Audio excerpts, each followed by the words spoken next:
નમસ્કાર, આપ જોઈ રહ્યા છો સત્યનો સાગર ન્યૂઝ। મહેસાણા ધોળાસણ ગ્રામ પંચાયત મહિલા ઉપસરપંચ ચૂંટાયા। મહેસાણા તાલુકાના ધોળાસણ ગ્રામ પંચાયતનો કારભાર સરપંચ હેતલબેન જયંતિજી ઠાકોર તથા 10 સભ્યોને સોંપાયો।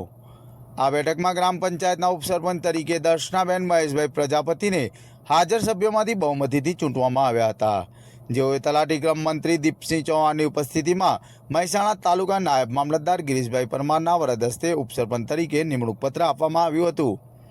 આ બેઠકમાં સરકારશ્રીના મહિલા જાગૃતિ અભિયાનથી મહિલા પ્રાધાન્ય અને મહિલા નેતૃત્વનું ઉમદા ઉદાહરણ પૂરું પાડ્યું હતું।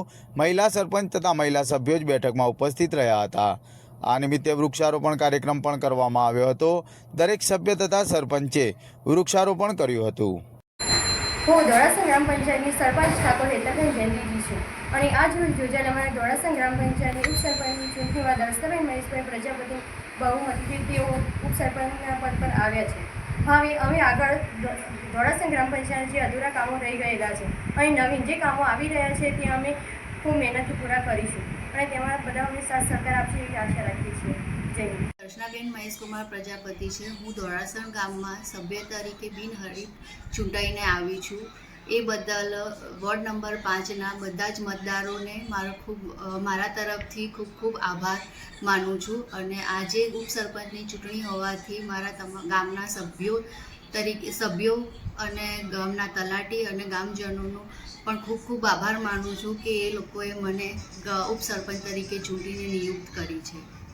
ઉપસરપંચ તરીકે નિયુક્ત થયા બાદ જે પણ ગામના પહેલાંના કામો અધૂરા હશે કે કોઈ પણ કામ બીજા વધારાના હશે જે ગામજનોની સહમતિથી જાણીશું કે શું એમને તકલીફ છે અને શું વિકાસ કરવા જેવો લાગે છે એ પ્રમાણે અમે ગ્રામજનો, પંચાયત બોડી અને તલાટીશ્રીને બધા ભેગા થઈને એ બાબતે ચર્ચા વિચારણા કરીને ગ્રામનો વિકાસ આગળ વધારવા માટે પ્રયાસો કરીશું।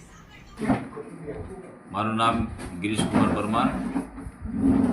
ઉપસરપંચની ચૂંટણી માટે મને અધ્યાસી અધિકારી તરીકે નિમણૂક આપવામાં આવી હતી।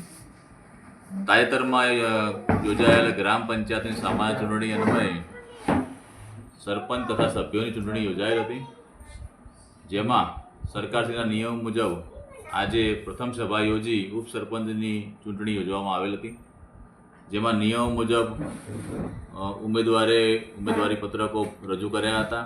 જે ઉમેદવારી પત્રકોની ચકાસણી કરી 2 ઉમેદવારો ઉમેદવારી ફોર્મ ભર્યા હતા। તેમાંથી સૌથી વધુ મત દર્શનાબેન પ્રજાપતિને મળતા તેઓને ઉપસરપંચ તરીકે નિમણૂક આપવામાં આવેલ હતી, ચૂંટાયેલા જાહેર કરવામાં આવ્યા હતા।